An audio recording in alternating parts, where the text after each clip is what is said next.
vamos para a segunda parte da nossa aula. Agora nós vamos falar sobre o povo e a cultura do Brasil. Vamos lá?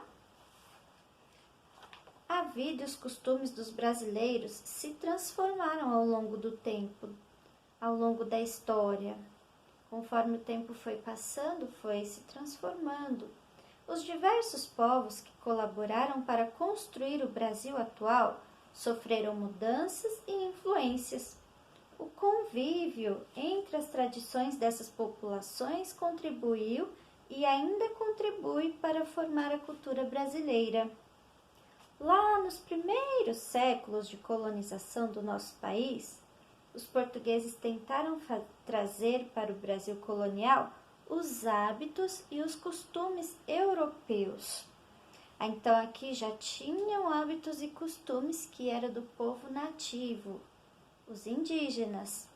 E aí quando os portugueses chegaram ao Brasil, eles tentaram trazer e implantar os hábitos e costumes deles. E aí essa mistura contribuiu para formar a cultura brasileira, essa mistura de culturas diferentes.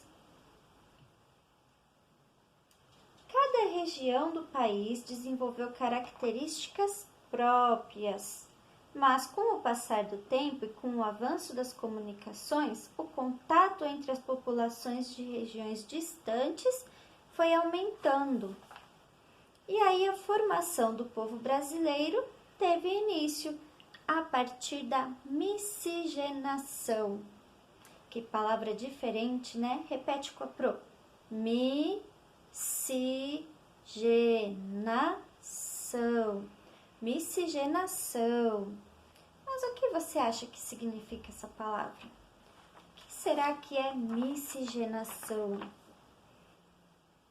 A miscigenação, ela é a mistura de raças. Então, quando um português casou com uma índia, teve uma mistura de raças. Nasceu um bebê que é descendente de português com índio. Ou um índio e um negro. Então, essa mistura de raças é a miscigenação. E a formação do povo brasileiro teve início a partir da miscigenação de 3 etnias diferentes. Os indígenas, que eram os primeiros habitantes e nativos do território brasileiro, dos europeus, que chegaram em 1500, e dos africanos, que na condição de escravizados chegaram ao Brasil, mais ou menos a partir de 1559. Então, olha aí, no vocabulário, nós temos uma explicação, uma definição do que é miscigenação.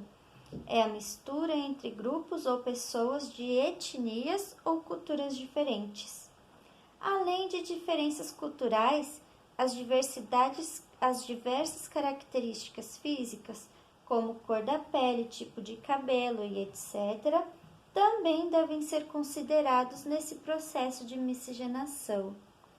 Aí mais ao lado nós temos a imagem, olha, tá vendo, do Brasil? O Brasil atualmente, segundo o IBGE, tem uma população de aproximadamente 209 milhões de habitantes. É o 5º país mais populoso do mundo. Não é interessante? E aí chegamos à primeira questão. O que significa dizer que um povo é miscigenado? O que será que é um povo miscigenado?